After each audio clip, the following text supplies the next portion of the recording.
W. Bush still stand firm today. This is a day when all Americans from every walk of life unite in our resolve for justice and peace. America has stood down enemies before, and we will do this time. None of us will ever forget this day, yet we go forward to defend freedom and all that is good and just in our world. Today we gather to remember lives lost and to pay tribute to those who have defended our country. On behalf of NEA Baptist Health System, I want to acknowledge all of our servicemen and women with us today. We are deeply grateful for you and your service and your commitment to our country.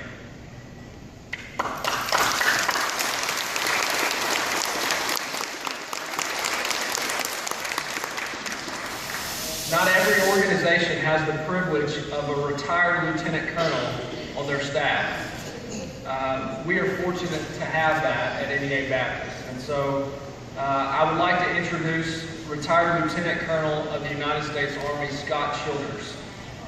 Scott led a medical field unit in Operation Desert Shield and Desert Storm as part of the 1st Armored Division.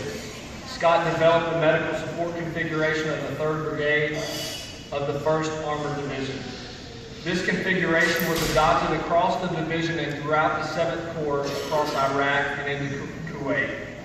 After Desert Storm, Lieutenant Colonel Childers went on to spend the next several years serving in Army hospitals in multiple locations around the U.S. and abroad.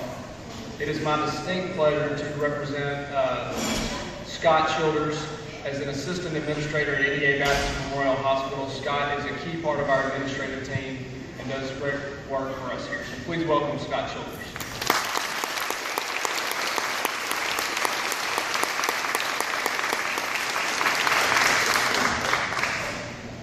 It's an honor to stand here today as we remember the events of 9/11, as we honor those who perished that day, as well as the brave men and women who faced terrorism, war, and the unspeakable calamities that fall on our country, our community, and even our families.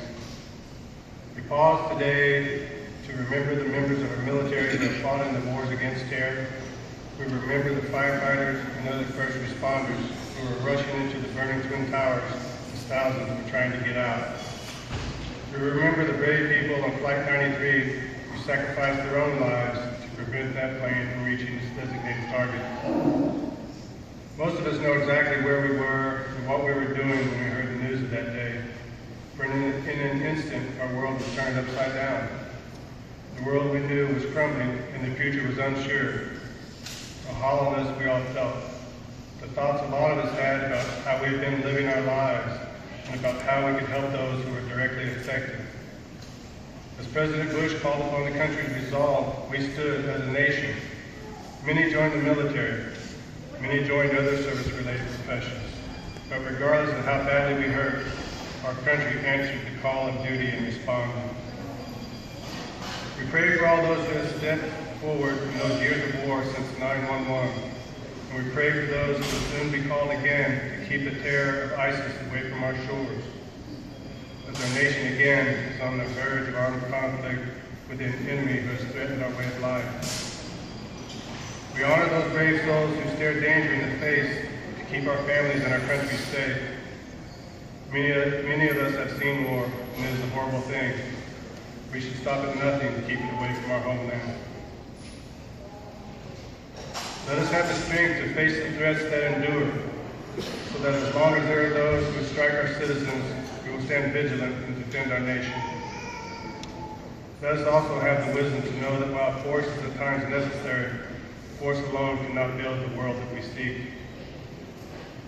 While we must have warriors to defend our nation, we also need healers who care for those who are sick, injured, and cannot care for themselves.